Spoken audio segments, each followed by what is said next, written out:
All right, so today we're really going to dive deep, and Yeah. it's going to be fascinating. I think Oh, we're tackling how our brains make sense of sound, okay. not just language, Yeah. though, music, too. Cool. So we're going to be looking at excerpts from Howard Gardner's Frames of Mind, Okay. and specifically those chapters on linguistic and musical intelligence. Interesting. And what's really cool here Yeah. is that Gardner, he argues that these are actually separate intelligences, Oh, each wow. with its own story. So not just like one general intelligence that covers everything. Right, exactly. That's fascinating. Yeah, it really challenges that traditional view Yeah. that intelligence is like this single measurable thing. Right. He says, no, no, no. He's like, nope. We have multiple intelligences. Uh-huh. It's a diverse set of cognitive abilities. It's like different kinds of smarts. Exactly. Not just being smart in one general way, Right. but having all these different kinds of smarts. To kind of illustrate this, he looks at cases where, Yeah. one intelligence Yeah. can be affected without impacting others. Okay. So, for instance, Okay. with linguistic intelligence, Mm-hmm. he says strong language ability doesn't always correlate with overall intelligence. Oh, really? And, he gives that example of Einstein, Okay. who was a late talker. Whoa, really? Yeah. Einstein was a late talker. It's true. Wow. I always pictured him as this, Right. eloquent genius. Yeah, Like I never yeah. would have thought that about him. No, it's surprising. I wonder if that Yeah. shaped his thinking at all. Yeah, maybe relying more on visual or spatial reasoning. Early on. Yeah, in those early years. That's interesting. It's a great point, Yeah. and it highlights how we can't just assume someone's overall intelligence based on their language skills. Exactly. So Gardner goes on to look at cases of brain damage, Okay. specifically aphasia, where people lose their ability to speak fluently. So like if someone has a stroke Yeah, and it affects their speech. exactly. And Yeah. one possible cause is a stroke. Right. But what's fascinating is that people with aphasia Yeah. can still excel in other areas. Really? You can have doctors, artists, Oh, wow. even mathematicians Interesting. who lose fluency but can still Mm. think critically, solve complex problems Okay. in their field. So their intelligence isn't Right. completely gone. It's like, imagine two light switches controlling separate bulbs. Okay. One switch breaks, right? Mhm. But the other one still works. Oh, okay. So that's kind of similar to Gotcha. what we see with aphasia and other cognitive abilities. Okay, so it's like you're saying that Yeah. language ability isn't completely tied Mm-hmm. to general intelligence. Exactly. It's like Yeah, its own separate system in the brain. precisely. Okay. And the opposite is actually true as well. Oh, how so? You can have individuals with general intellectual impairments Yeah. where language affected. Oh, I see. So that difference, Yeah. what's called double dissociation, Okay. really supports the idea that language is its own distinct cognitive system. Okay, I'm starting to see how he builds his case. Mm-hmm. So if language I is its own system, Yeah. what are the key components then? Right. Like what makes up this linguistic intelligence? Well, Gardner breaks it down Okay. into 4 components: Okay. phonology, syntax, semantics, and pragmatics. Okay. These are like the building blocks of language. Okay, let's Yeah. break those down a little bit. Okay, so phonology, Okay. that deals with the sounds of language. Okay. Syntax is grammar. Okay. Semantics is the meaning. Gotcha. And pragmatics is the social use of language. So it's not just about knowing words. Right. It's about understanding how to put them together. Exactly. What they mean. Yeah. And how to use them effectively. In different situations. Okay. Exactly. That makes sense. And here's where it gets even more interesting. Okay. Each of these components Yeah. can be selectively impaired. Oh, really? Yeah, you could be great with grammar, Yeah. but struggle with like the meaning of words or Mhm. pronounce words perfectly, Yeah. but have trouble stringing them together Yeah. into coherent sentences. It's like being a walking dictionary. Yeah, But missing the point of a conversation. exactly. Oh. Precisely. Okay. So Gardner, he gives some really vivid examples Right. to illustrate this. Okay. He describes children who can understand the meaning of what's being said, Yeah.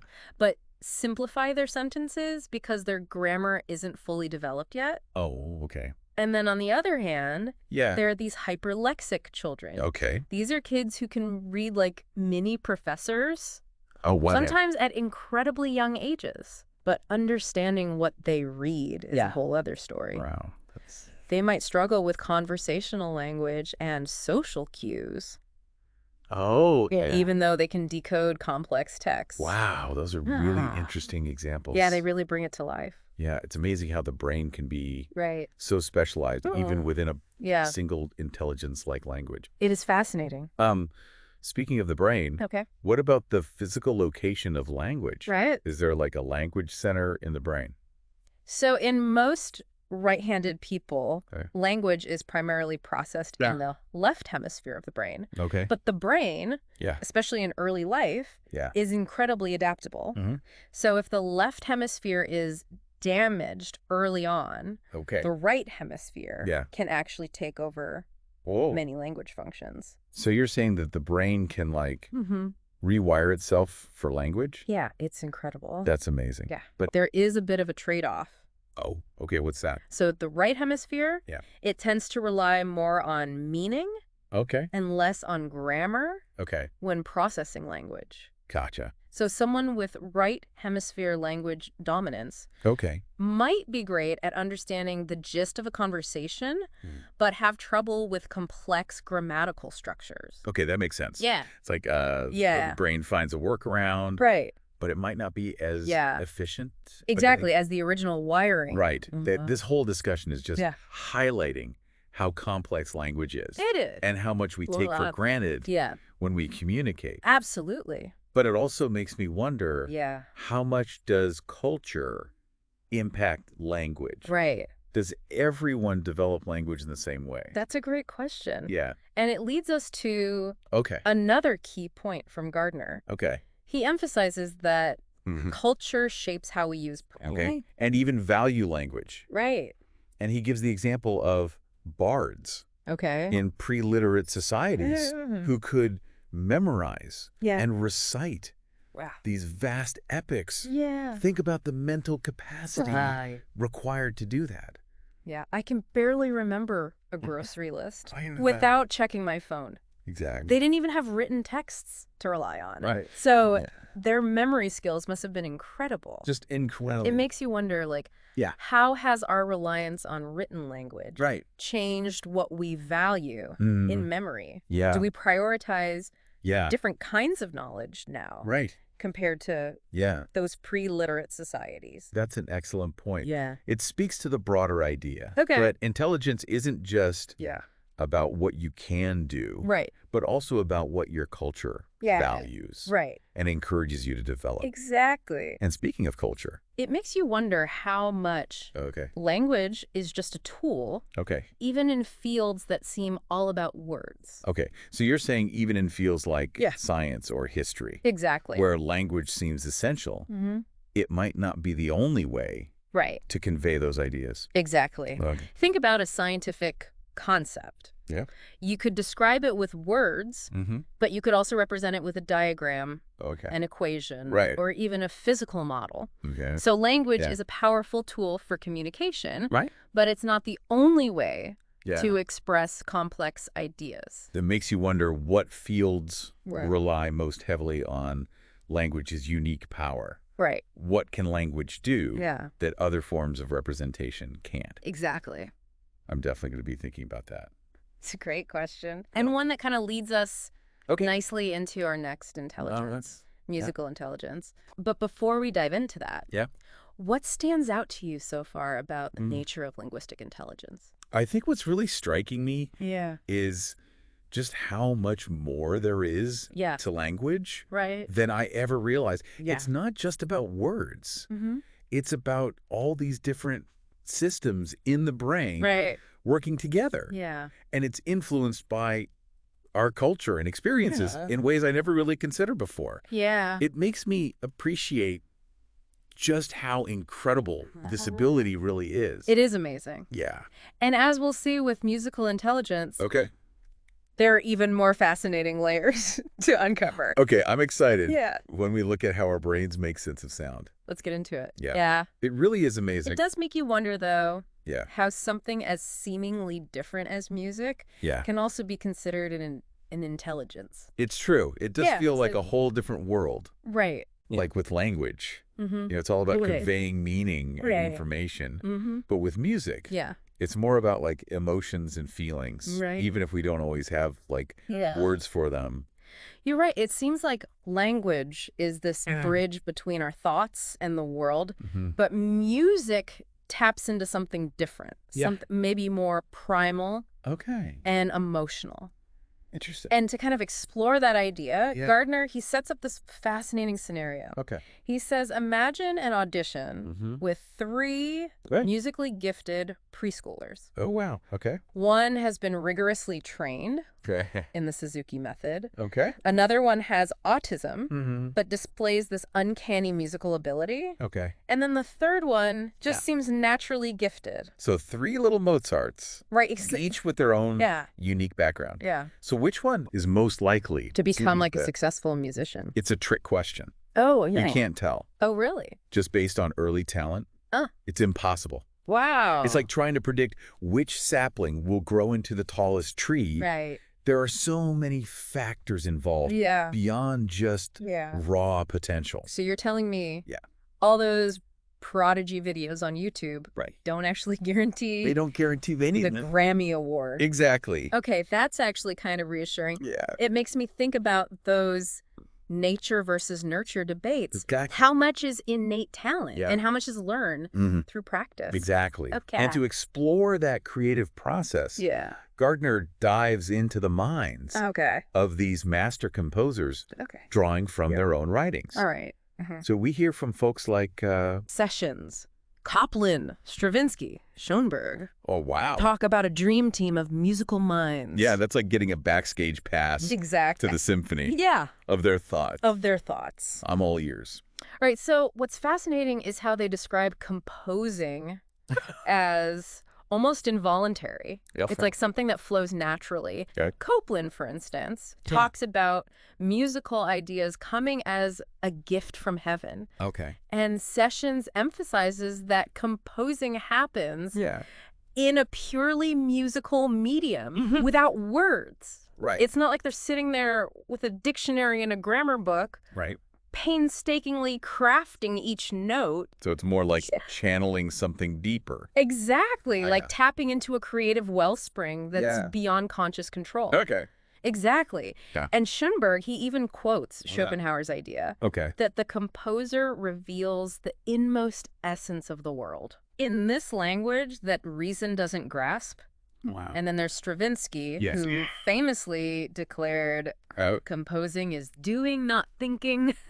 So it's all very mysterious and thought-provoking. My mind is officially blown. So we've got this like mystical creative process. But what about like the nuts and bolts of musical understanding? Like what are the basic elements of musical intelligence? So Gardner highlights 3 core elements. Pitch, rhythm, and timbre. So pitch is what forms melody. Rhythm is the pulse and timing of the music. And timbre is the quality of a sound. What makes a trumpet sound different from a violin, for instance. So those are the ingredients. But what about the recipe? How do we actually process and understand those elements? That's a great question. And that's where it gets really interesting. So Gardner discusses research by Bamberger, who distinguishes between figure and formal processing in music. What's the difference? So figure processing is intuitive. It focuses on the overall feeling, contours, and groupings of sounds. It's like sensing the emotional essence of the music without needing to like analyze it. So that's how I can enjoy a song. Exactly. Even if I don't know anything about music theory. I'm just grooving. You're just feeling it. To the overall feeling. Exactly. But then there's formal processing, which is more analytical. And it uses knowledge of music theory. To understand like the structure, meter, and so on. It's like dissecting the music to understand how it works. So as we learn more about music, we shift from that intuitive figure processing to a more analytical, formal understanding. Exactly. That makes sense. And for some young musicians, this transition can be a real crisis point. Oh, really? Yeah. How so? Suddenly, music might start to feel less natural, less intuitive. Okay. And some kids even quit.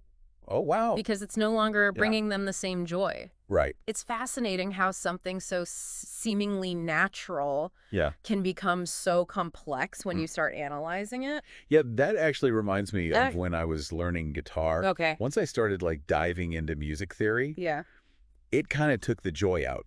Oh, really? Of just jamming. Oh, interesting. And experimenting with sounds. Yeah. I got so caught up in the rules that I forgot to just have fun. That's a perfect example of what Gardner's talking about. Okay. It highlights that tension between those two ways of experiencing music. And it also kind of gets back to the nature versus nurture debate. Exactly. How much of musical ability is innate talent? Yeah. And how much is learned through practice and exposure? Right. Right? Yeah. Because even if you have that intuitive figure processing, you still need to develop those skills. Develop your skills. And knowledge. To reach your full potential. Right. So what does Gardner say about that balance? Yeah, what does he say? Well, he looks at evidence from various sources. Okay. He discusses the Suzuki method, okay, which shows the potential for widespread musical skill development. Okay. Through early training. Right. He also highlights cultural examples, like the incredible singing abilities of Hungarian folk singers. Okay. Or the complex rhythmic patterns in Balinese gamelan music. Wow, okay. Suggesting that environment plays a huge role. Right. But then you have those undeniable cases of genetic predisposition, like musical families and prodigies like Rubinstein, who seem to be just born with extraordinary talent. So it's like this ongoing dance between nature and nurture. It's this interplay between the two. Yeah, each influencing the other. Right. It makes you wonder what the ideal balance is. Right. Can anyone become a musician with enough practice, or are some people just... Right, are they just... wired for it? Predisposed. From the start. Yeah, it's a fascinating question. It is.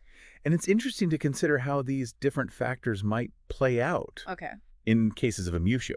Amusia. Yeah. What's that? So amusia is essentially the musical equivalent of aphasia. Oh, okay. Just like brain damage. Yeah. Can affect language abilities. Right. It can also impact musical abilities. So someone with amusia might not be able to... Yeah, they might not be able to perceive pitch or rhythm. Okay. Even if they're otherwise cognitively healthy. Wow, that's really interesting. It is. So it's like the flip side. Exactly. Of aphasia. Aphasia. But there's a key difference. Okay, what's that? Amusia is much more varied. Oh, really? There are many different syndromes. Okay. Unlike aphasia's more uniform presentation. Why is that? Well, that's a good question. Yeah. Does it have something to do with how music is processed in the brain? Yeah, maybe. That's likely part of it. Okay. While music processing is typically right hemisphere dominant. Okay. It's more diffuse and variable than language processing. Okay. And here's another fascinating twist. Okay, what's that? Musical training actually leads to more left hemisphere involvement. So you're saying that like years of piano lessons actually rewired my brain. It's a testament to the brains. Okay, I need a minute. Take a minute. To process that. It's incredible. That's pretty amazing. It shows how intelligence isn't a fixed trait, but something that can be shaped and molded by experience. That's fascinating. It really is. Okay, so we've covered a lot of ground here. We have. With musical intelligence. We've seen how it's this distinct intelligence with its own creative process. Building blocks, even its own brain quirks. Yeah, but what I find super fascinating is how music connects to other intelligences. Right. Like Gardner really highlights this interconnectedness of our cognitive abilities. Absolutely. Yeah. So, for instance, he explores how music relates to bodily kinesthetic intelligence through dance. Right. Which is a beautiful example of how our bodies can become instruments. Right. Of musical expression. That's a cool way to put it. And he also connects music to spatial intelligence. Okay. As composers often see the structure of their work in a spatial way. Interesting. Almost like a mental map. that makes me think of those, colorful visualizations of music. You see where the notes are represented as like shapes and patterns. Yeah, it's like they're giving us a glimpse into the composer's spatial imagination. Exactly. And Gardner points out music's strong connection to personal intelligences. Okay. How it can capture and communicate emotions so powerfully. Right. Think about how a piece of music can evoke joy, sadness, anger, even a sense of transcendence. It's like music has this direct line to our emotions, bypassing language. Bypassing language altogether. Altogether. It can make you feel things you can't even put into words. Exactly. And that brings us to the final connection. Right. Music and logical mathematical intelligence. Okay, so we're coming full circle back to back. Exactly.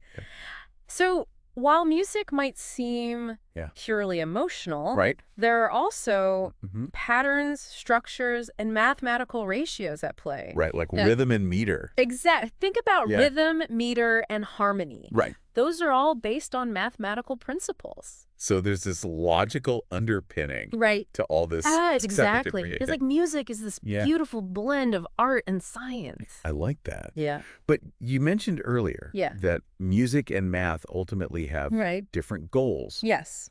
So what did you mean by that?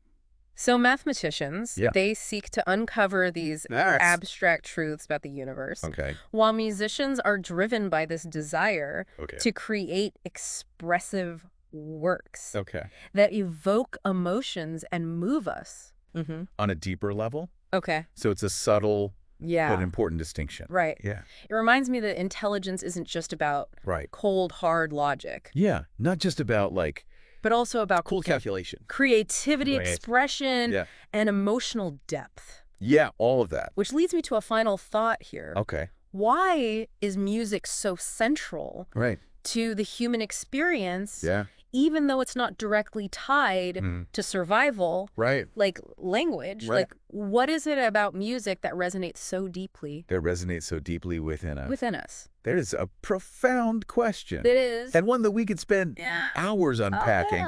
But it is a testament to the power of music and to the enduring mystery of human intelligence. Yeah, it really makes you think about music as more than just entertainment. It's like this fundamental aspect. Yeah, of what makes us human. What makes us human. It's like this universal language we all understand. Like we're all tuned into it. On some level. On some level, yeah. So. But it does raise that question, though.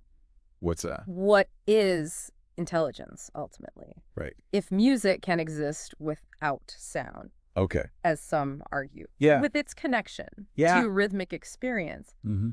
Where does that leave? Yeah. Where does that leave? Our definitions. Whoa. Okay. Yeah. You just went deep there. I did. So you're saying our concept of intelligence might be... too narrow. Narrow, too focused on the things we can... Easily measure. Easily measure. Like with an IQ test. Yeah, with an IQ test. Or standardized exams. Right. Things like that. It's like we've been looking at intelligence. Yeah. Through a keyhole. Through a keyhole. And now we're... see the whole room. We're seeing the whole room. Yeah. I like that. It's exciting. I'm so glad we had this chance. Me too. To dive into all these ideas today. It's been a great discussion. We've explored. Yeah, we've explored. Both the distinct nature and the surprising interconnectedness. Of linguistic and musical intelligence. Yeah, it's clear that these intelligences... so much more complex. They are so complex. And nuanced. And we might think. And we might initially think. Initially, yeah. And honestly, before this deep dive, yeah, I really took both language and music for granted. Yeah. I never really stopped to consider all those intricate processes. All those things happening in the brain. Happening in my brain. Yeah. When I speak, write, listen to music. Yeah. Even just tap my foot to a beat. It's amazing, isn't it? It really is. Yeah. But what's really remarkable... What is remarkable is how much we still... How much we still don't know. Don't know. Right. Right. It's like, as we continue to explore the workings of the human mind, who knows? Who knows? What other surprising insights? Surprising insights. We might uncover. We might uncover. That's the beauty of it all. That's the beauty of it. Right. The journey of discovery never really ends. It really doesn't. So to our listener, yeah, we'll leave you with this final thought. Okay, hit us with it. If music can exist without sound, okay, what other forms of intelligence yeah. might we be overlooking? Ooh. What other hidden dimensions right. of human potential are waiting to be explored? I love that. So, yeah. Until next time. Until next time. Keep diving deep. Keep diving deep, everyone. Yeah.